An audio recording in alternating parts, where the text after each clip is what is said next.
lo mismo un contexto cuando estamos platicando entre amigos o entre familia que cuando ya estamos en un ambiente laboral.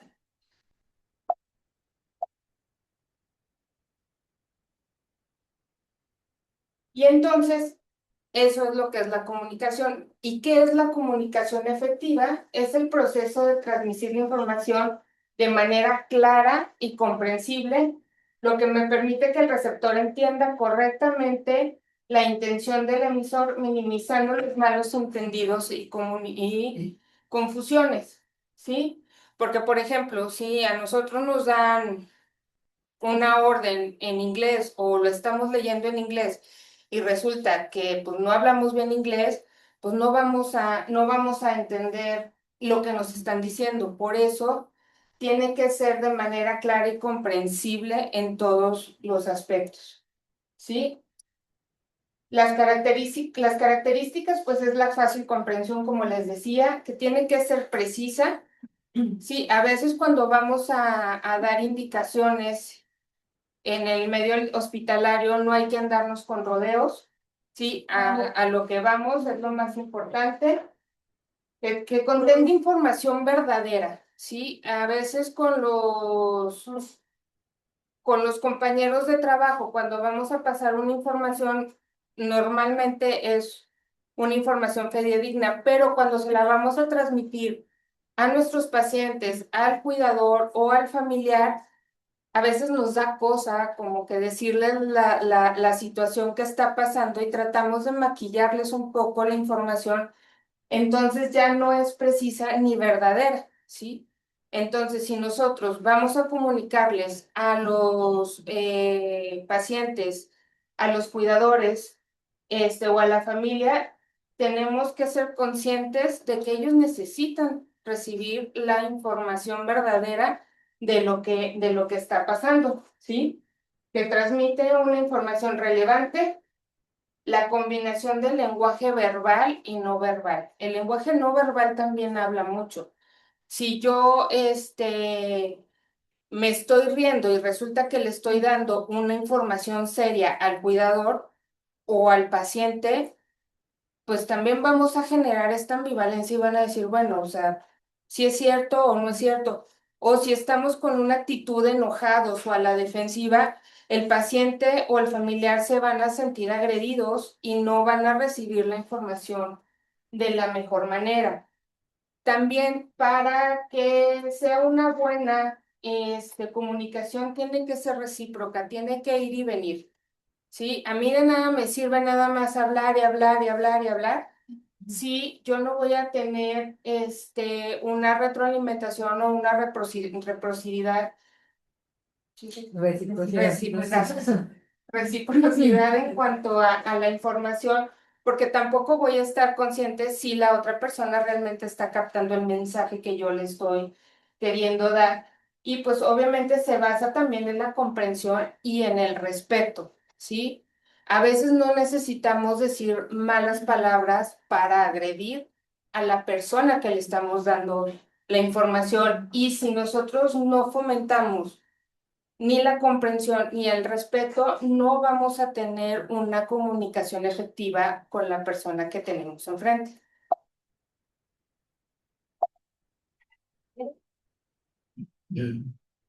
Entonces, ¿cuáles son los tipos de comunicación efectiva? Pues la comunicación formal, que es la que se da dentro del ambiente laboral, sí, que tiene reglas específicas, tiene el uso de la cortesía, por ejemplo. La comunicación informal puede tratarse también de temas laborales o no, sí, ya que pues también dentro del centro de trabajo se generan amistades y no precisamente tiene que ser una comunicación formal, pero ya cuando vamos a tratar con con nuestros trabajadores, con nuestros pacientes, ahí sí tenemos que recurrir a la comunicación formal, ¿sí? También existe la comunicación vertical, que no precisamente tiene que ser entre personas de la misma jerarquía, puede ir de arriba hacia abajo o de abajo hacia arriba, dependiendo de la situación, y la comunicación horizontal, esa sí ocurre con las personas de la misma jerarquía, ¿sí?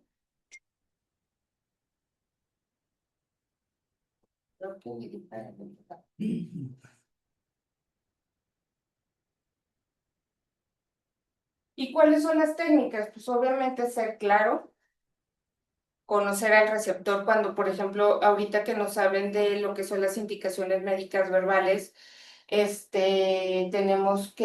vamos a ver esta parte de cómo se dan la información, ¿sí? Tenemos que adecuarnos al contexto, ¿sí? No podemos estar en un ambiente laboral y estar chacoteando y jajaja, jojojo, y gritándole al de enfrente. ¿Por qué? Porque nos tenemos que adecuar al contexto de un hospital, ¿sí? Cuando estamos afuera o estamos entre amigos o con la familia, pues igual ahí sí se permite otro tipo de interacción, pero dentro del trabajo sí es muy importante guardar las formas. Sí, organizar la información. Si empezamos hablando de una cosa y terminamos hablando de otra, también vamos a generar una ambivalencia y no nos van a entender de lo que estamos hablando, ¿sí? Por eso tenemos que organizar y saber exactamente qué es la información que nosotros queremos transmitir para que nuestro receptor la pueda obtener. Tener en cuenta la comunicación no verbal, como les decía hace rato, sí, practicar la escucha activa. De nada me sirve yo hablar y hablar y hablar si yo no confirmo que la otra persona me está escuchando. ¿Y cómo sé si me está escuchando? Pues obviamente preguntándole y todo. Y también como escuchar, poner atención. Desafortunadamente en la actualidad ya estamos en el celular, en la computadora o ya pasó el pajarito y ya me distraje. Entonces no estamos escuchando de manera activa, ¿sí? Entonces de nada nos sirve tener una comunicación efectiva si no tenemos una escucha activa, ¿sí? Desafortunadamente, les digo, en la actualidad es muy fácil distraernos y más con el celular, ¿sí? Nos están diciendo algo y estamos en el celular, o por ejemplo, vamos manejando y las personas van en el celular. Entonces, nos distraemos con todo y si nos van a dar indicaciones y no estamos poniendo atención realmente de lo que nos están diciendo, yo no, a veces creemos que el celular hizo para acercarnos más y tener más contacto con más rapidez, pero muchas veces nos aleja, ¿sí? No lo vemos así porque ya es algo tan normal que no nos damos cuenta. A ver, ¿cuántas veces ha pasado que uno está hablando y la otra persona está en el celular y estamos creyendo que nos están escuchando y realmente no es así? Entonces tenemos que fomentar la escucha activa y ser muy empáticos cuando vamos a transmitir una información que es delicada, ¿sí? Y más con nuestros pacientes y con los cuidadores. A veces somos muy dados a platicar nada más con el familiar y no hablar con el paciente. Y el paciente a veces no se entera de lo que está pasando. Y necesitamos meterlo en la conversación, porque pues ahora sí que él es el actor principal de esta obra de teatro y si no los involucramos, ¿de qué nos sirve? ¿Sí? A veces con las acciones esenciales nos vamos nada más en cuestión de el personal de salud. Pero en este punto específico tenemos que tener en cuenta que no estamos trabajando con piedras, no estamos trabajando con recipientes, estamos trabajando con seres humanos y ellos tienen todo el derecho de saber qué es lo que está pasando y ser lo más empáticos posibles. Y si desafortunadamente el paciente o el familiar necesita que nosotros les repitamos 2 o 3 veces las cosas, ¿por qué? Porque ellos no están familiarizados con toda la terminología, con todo lo que nosotros manejamos día a día dentro del hospital, ¿cómo le vamos a hacer? ¿Sí? ¿Por qué? Porque luego también ellos se sienten aislados. y no se sienten entendidos, no se sienten escuchados, no se sienten comprendidos. A veces por la carga laboral es difícil llevar a cabo esto, pero a nadie nos gusta que nos ignoren, a nadie nos gusta que nos hagan a un lado y que la persona que nos esté dando la información no sea empática con nosotros. Sí, entonces sí es muy, muy, muy importante estos dos últimos puntos, la escucha activa y la empatía que vamos a tener con la persona a la cual estamos dando la información.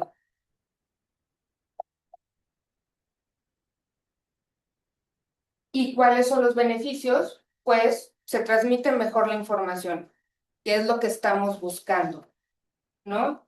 Se mejora una organización.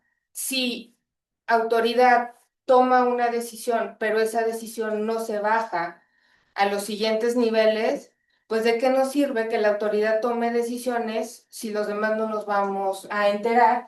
Entonces la organización de lo que sea, del hospital, de una empresa, incluso de nuestro mismo hogar, dentro de nuestra misma familia, si no se transmite la información, no vamos a mejorar absolutamente nada, ¿sí?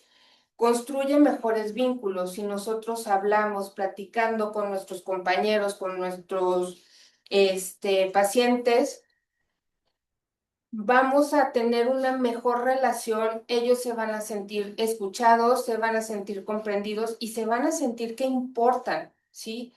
Una de las cosas que yo creo que más pasa dentro de los hospitales es de que los pacientes se convierten en un número de expediente, se convierten en una cama, ¿sí? Y no hay este involucramiento, por lo cual no nos lleva a una mejor organización de en cuanto, ¿por qué? Porque no sabemos, por ejemplo, cuáles son las necesidades del paciente, o no vamos a saber cuál es la necesidad de enfermería, o cuál es la necesidad de los vigilantes o de las personas de intendencia, si no se mejora la comunicación. ¿Sí? No vamos a construir esos vínculos que nos lleve a mejorar. Sí, como les decía, las acciones esenciales se trata de mejorar la atención al paciente. Entonces, si no lo generamos, de nada nos va a servir venir a checar todos los días y estar aquí las 6, 7, 8 horas que tenemos que estar, si no se van a construir estos vínculos que nos ayuden a mejorar, ¿sí? Como trabajadores, como profesionales y dar una mejor atención a nuestros pacientes, ¿sí?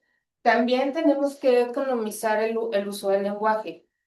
Si nosotros le decimos al paciente que la norma oficial dice esto y esto y esto, y luego que las acciones esenciales, pero no le decimos realmente la información que el paciente necesita saber, como de que, por ejemplo, si están aislados, tienen que usar cubrebocas, tienen que llevar el adecuado aseo de manos. ¿De qué nos sirve que nosotros les estemos mencionando que las guías de práctica clínica nos dice que nos tenemos que lavar las manos por lo menos 30 segundos y cuál es el paso uno, el paso dos, el paso tres? Sí, si realmente no se los aterrizamos a ellos como lo necesitan, ¿sí? Y pues también existen las barreras, ¿sí? Pueden ser las barreras físicas o ambientales, ¿sí? Las semánticas o verbales, ¿sí? Nosotros, por ejemplo, si escuchamos a una persona, no sé, a un ingeniero que está hablando y yo no conozco los términos de ingeniería, pues no voy a entender absolutamente nada de lo que me está diciendo. Entonces, por eso tenemos que ver con quién nos estamos relacionando y usar la semántica o la verbalización de la manera adecuada con la persona que estamos hablando. También pues las barreras psicológicas, ¿sí? De lo que pasa con nuestros pacientes y también las interpersonales o culturales. Aquí en el hospital hay un cierto conflicto, por ejemplo, con los pacientes que son indígenas, porque pues desafortunadamente nosotros no hablamos su idioma, ellos tampoco hablan el nuestro y tenemos ahí cierto problema y a veces no sabemos también, por ejemplo, con los pacientes indígenas cuáles son sus usos y costumbres, cuáles son sus creencias, y creemos que lo que nosotros estamos haciendo es lo adecuado, pero ellos lo están tomando como una agresión. Sí, entonces a veces aquí en el hospital es una de las principales barreras que tenemos en cuanto a la comunicación efectiva cuando no se habla el mismo idioma.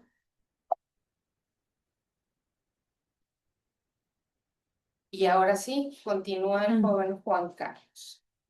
Si tienen dudas, preguntas, comentarios, cuando termine Juan Carlos, le seguimos.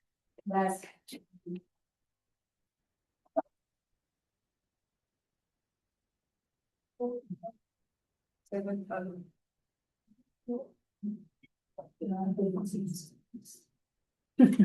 Esta cosa no sirve, pero tú dale. No sé.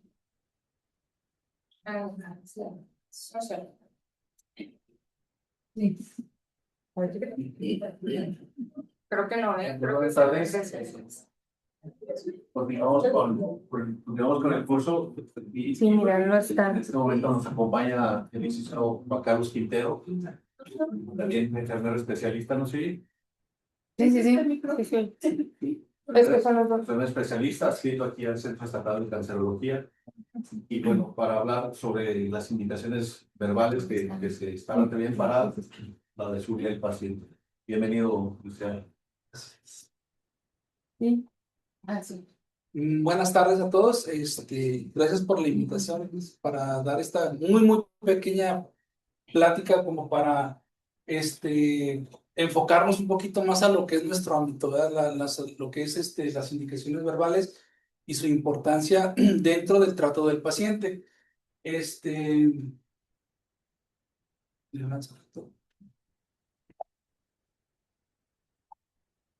Bueno, vamos a ver anterior.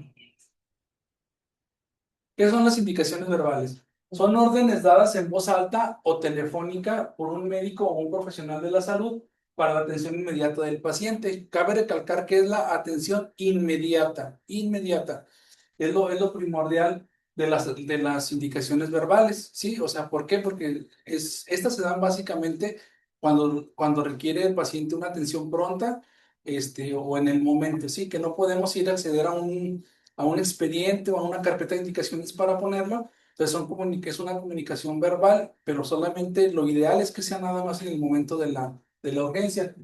La desventaja es que está propensa a muchos errores, ya lo que decía ahorita Eugenia, que puede ser a lo mejor un medicamento que es muy similar, una dosis, la vía. ¿Y por qué esto es importante tener en cuenta esto? Porque siempre lo hemos visto que si no está escrito, no vale. Entonces, si estamos ante una emergencia y no está escrito, yo no voy a dejar de hacerlo porque es una omisión de cuidado. Sí, el no acatarlo. Sí. Deben limitarse, como les decía ahorita, a urgencias meramente, deben de ser registradas, en cuanto haya oportunidad, deben de ser registradas con el nombre completo del paciente, o sea, la fecha y firma de quien emite y de quien recibe de quien recibe la indicación. Sí, aquí básicamente, pues esto se refiere, donde más le pudiéramos afectar al paciente son en indicaciones médicas de algún procedimiento específico o de algún medicamento en el momento, ¿verdad? Que nos pueda causar ahí algún detalle. Los puntos claves dentro de la comunicación efectiva en las indicaciones verbales son situaciones únicamente en urgencia o donde no se accede al expediente o a las indicaciones. El procedimiento es bien importante, siempre hay que tener en cuenta estos 4 parámetros para poder llevar a cabo las indicaciones verbales. Número 1 es escuchar, no oír, escuchar. Sí, número 2, escribir, leer y confirmar. ¿A qué se refiere? A mí me hablan, por ejemplo, por teléfono o en el momento me dicen, oye, ponle tanto de un paciente que tiene fiebre, ponle tanto de paracetamol. Yo escucho cuánto me dicen la dosis, 120 miligramos, lo escribo, lo leo y lo confirmo junto con la persona que me está dando a mí la indicación, ¿sí? Para estar los dos en la misma sintonía y de ser posible que haya una tercera persona más que sirva como testigo. Sí, porque ya sabemos que yo dije y tú dijiste y ahí se hace un tremendo desastre, ¿no? Ahora sí que sería como un teléfono descompuesto. Dice, el receptor escucha escribe la orden, la lee de vuelta y el médico confirma que es correcta. Ya con eso estamos haciendo el mejor manejo de una indicación verbal. Los datos necesarios para indicación verbal es la identificación del paciente, corroborar con el médico el nombre del paciente, siempre el nombre, no el de la cama 7, el de la cama 8, no, el nombre completo del paciente, el medicamento que vamos a poner, el procedimiento que se va a hacer en caso de que diga, hay que ponerle una sonda Foley, también corroborarlo, ¿no? En el caso del medicamento, pues la dosis, la vía de administración y la frecuencia. Obviamente que la frecuencia, como estamos diciendo que es una emergencia, es sacar al paciente en ese momento y ya la frecuencia se va a hacer cuando la indicación ya se pase por escrito, ¿sale? Este, una restricción muy importante de las indicaciones verbales es evitar abreviaturas. Es muy importante porque para mí una palabra, por ejemplo, SR, para mí puede ser señor, pero para él puede significar otra cosa, ¿no? Entonces ahí puede haber malos entendidos en lo que hacemos la indicación que es la más correcta. Bueno, las indicaciones verbales pueden aplicarse a situaciones como fluid child, con por ejemplo, cambios de parámetros de ventilador o ajustes en el ritmo de los fluidos venosos.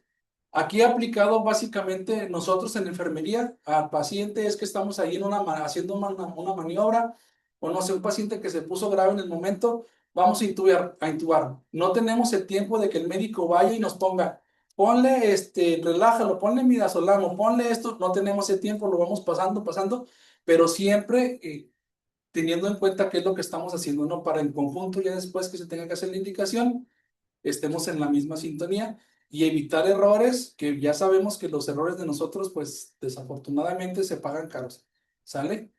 Yo creo que sale, a ver, sí.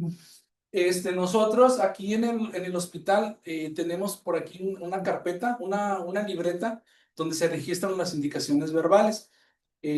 Básicamente nosotros lo manejamos para indicaciones de medicamentos, procedimientos, porque, por ejemplo, es muy complicado que el médico esté todo el día al lado del paciente como lo está enfermería.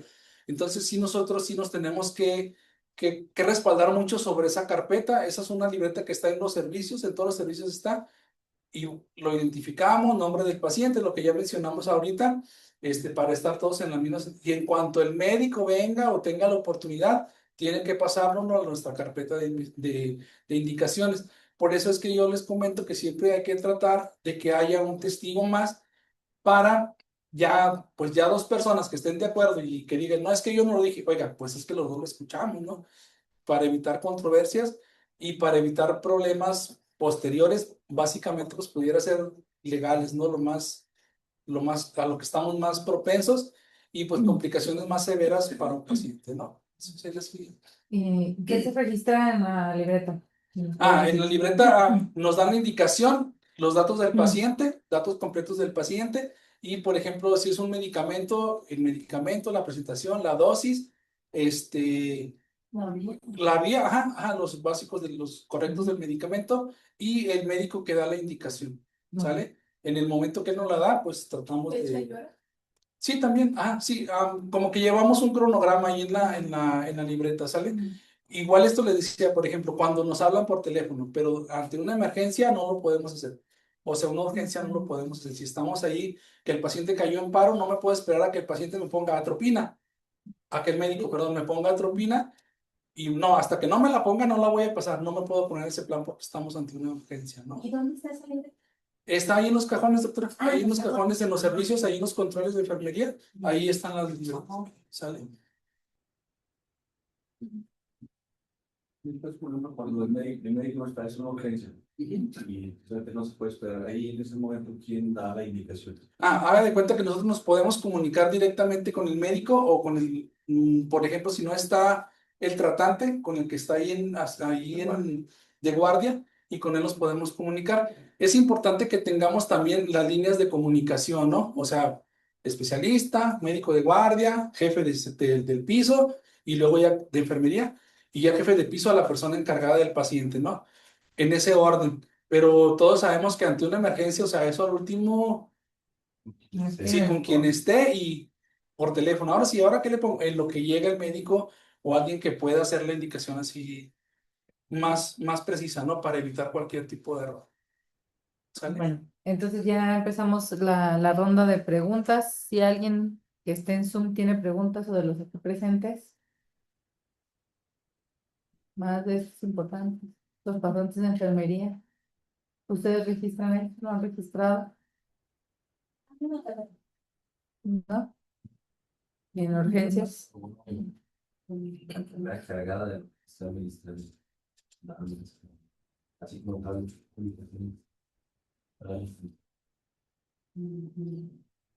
Mm, Déjenme ver aquí en el chat. Estas libretas las tienen porque sea algo que les exigen a Sí. ustedes.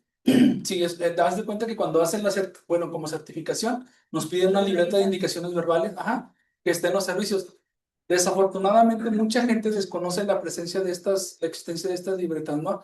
Pero cada uno de los encargados, bueno, en el área de nosotros de enfermería, cada encargado de servicio conoce de esta libreta para medicamentos y procedimientos específicos.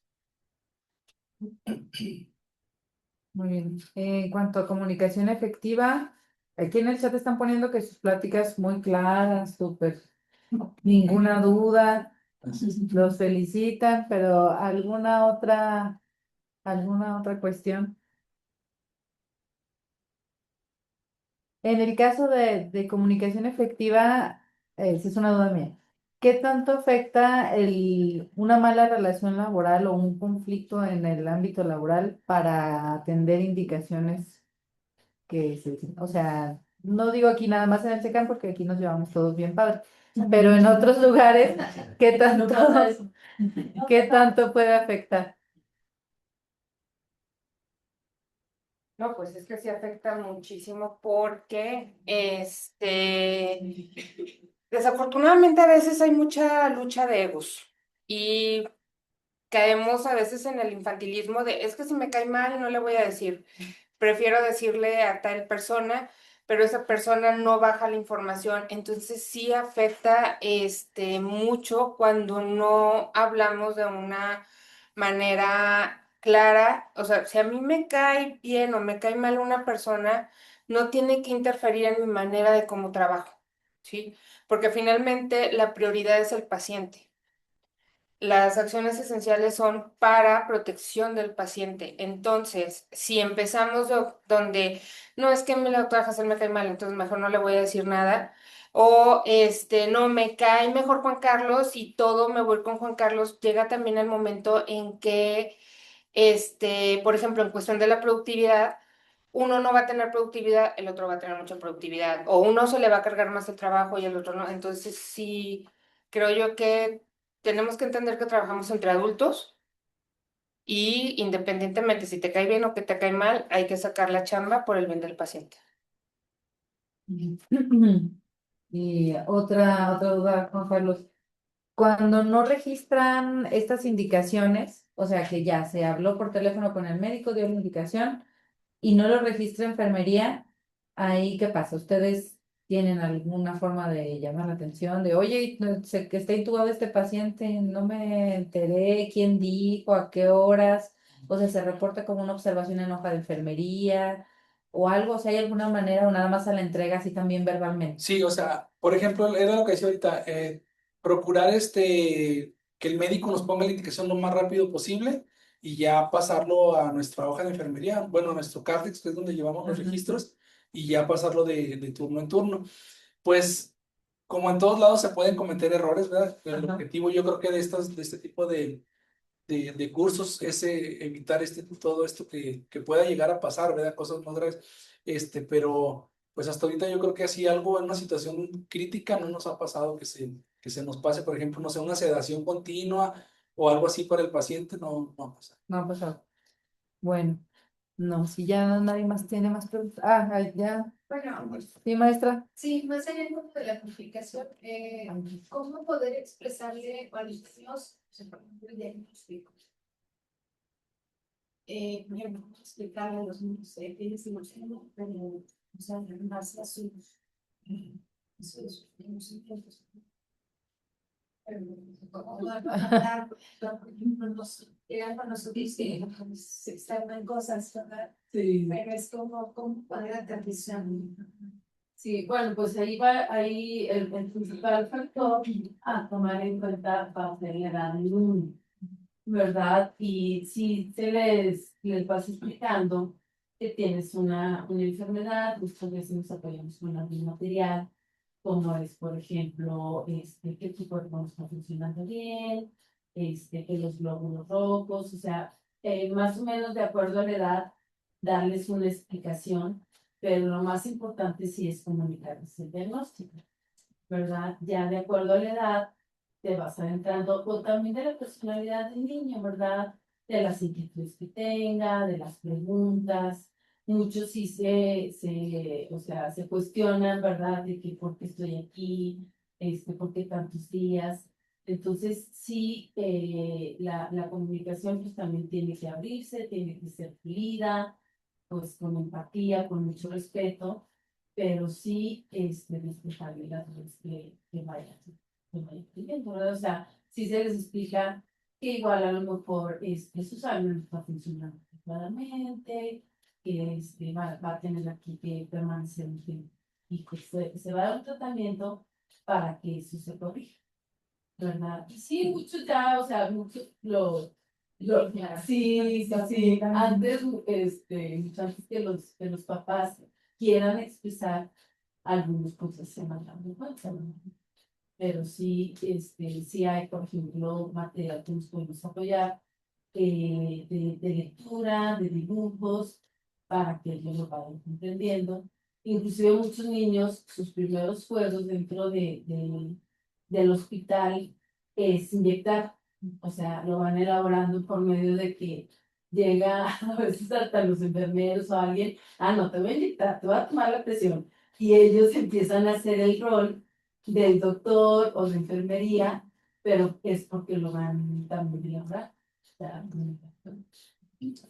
Yo considero algo muy importante también. Yo creo que, yo siempre lo he dicho, los pacientes, todo el paciente pediátrico no es un paciente complicado, es un paciente que a lo mejor para nosotros, para mí, es muy difícil manejar un paciente pediátrico. No sé hasta qué tanto límite le puedo yo explicar al niño tal cual como son las cosas tan frías o qué tanto podérselo suavizar, ¿no? O sea, decirle, mira, es esta manera, esto. Y otra cosa que yo considero importante también dentro del proceso de la comunicación es qué tanto el niño se permita que nosotros lo hagamos. Sabemos que hay una fase de negación tremenda, que es una barrera que en cuanto llegas ya están llorando. Entonces, en esa fase, ¿cómo tú le vas a poder explicar al niño? O sea, y no te vas a poner tú como profesional de salud, decir, no, está chipi, no le hagan caso, al rato se le pasa. Hemos tenido niños, todos los conocemos, que en cuanto nos ven, y a llorar, y a llorar, y a llorar, salimos y dejan de llorar. Entonces, tenemos nosotros también tener que esa empatía con los niños, ¿no? Un paciente adulto, como quiera que sea, es más fácil comunicárselo, decírselo, que lo entienda. Pero un pediátrico sí es algo, hay que tratarlo con mucho cuidado. Por eso yo creo que los especialistas del área de cada uno, de psicología, ustedes como maestras, hacen su trabajo muy bien porque vemos a los chiquillos ya, bueno, a los niños, ya no sé, al mes y medio que ya están para una canalizada, ya ni batallamos tanto, o sea, batallan en el aspecto de que se está uno peleando con ellos, de que no, que sí, que no. Entonces sí, la comunicación con ellos, pues sí es complicada, pero es muy importante tener, sí, de acuerdo a la edad, como dice ella, para poder acceder ahí Y yo creo que con también ellos. lo más importante es respetar el proceso de cada niño, ¿verdad? Que algunos niños se van adaptando más fácilmente, otros les tarda más, otros, o sea, batallan mucho, por ejemplo, en la alimentación, que es algo también sumamente difícil y que realmente, pues, es algo que les impacta a nivel emocional, ¿verdad? De que ellos esperan el huevo de tal manera, o sea, detalles así que para nosotros pasamos de alto, para ellos son bien importantes y que ya van a afectar su conducta, su estado emocional y cómo los van a recibir al resto del personal que elaboramos con ellos, ¿verdad? Pero sí, sí es bien importante tomarlos en cuenta, estarles comunicando todo. Aunque ellos a lo mejor digas, ay, no entienden, no comprenden en ese momento pues de dolor o de que se ofuscan, pero sí los doctores, enfermería, nosotros también, explicarles, tratarles de explicar. Al final de cuentas, ellos van entendiendo y les estamos ayudando pues a que su proceso de adaptación sea un poquito más llevadero. Gracias.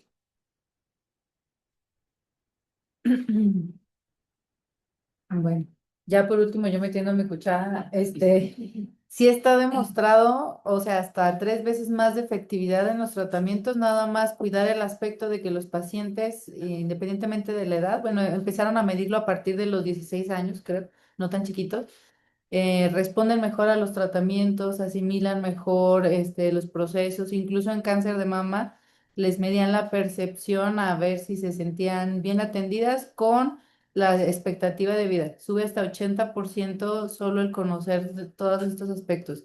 Entonces, esos datos sí están bien medidos. A lo mejor ustedes, los niños, tienen confianza de acercarse y preguntarles.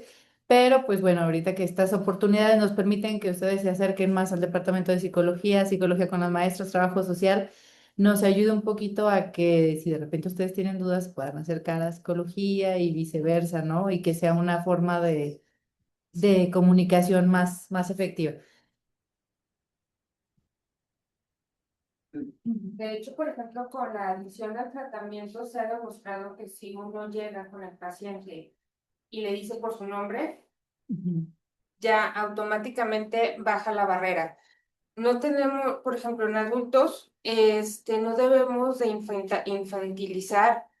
No se llaman madre, no se llaman padre, no se llaman mijo, mija, no. Eso cuesta mucho trabajo porque es una práctica que se ha venido dando durante muchos años y sí, ya está demostrado, a través de muchos estudios y todo, que si nosotros llegamos y de entrada le decimos, buenos días, Juan, ¿cómo amaneció? A decir, ay, buenos días, Juanito, ¿cómo está? Te dice, pues tengo 50 años, porque me hablan de esa manera. Y sí tendemos mucho, es como ya un patrón muy añejo de llegar y no llamarles por su nombre, que es lo más sencillo porque ahí está la hoja de identificación. Llegas al cuarto y ya ahí dice cómo se llama el paciente. Cuando vas a abrir un expediente de primera vez, ahí te dan el nombre del paciente. Sí, y si es posible tenerlo a la mano y repetirlo 2 o 3 veces durante la entrevista, al paciente le da más seguridad, se siente escuchado, se siente atendido y ayuda a que la adición al tratamiento sea mucho, mucho, mucho mejor, ¿sí? Pero sí hay que quitar ese tipo de cositas que no nos ayudan y que son una barrera para la comunicación con tanto de nosotros hacia ellos como de ellos hacia nosotros. Así es. Bueno, pues, gracias.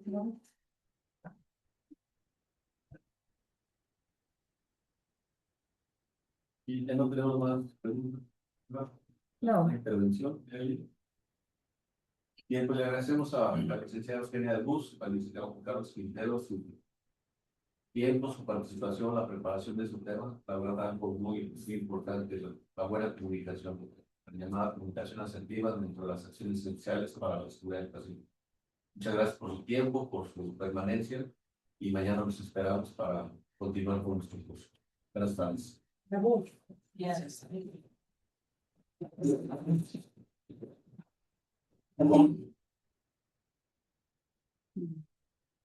Otra vez. Ya. Ya.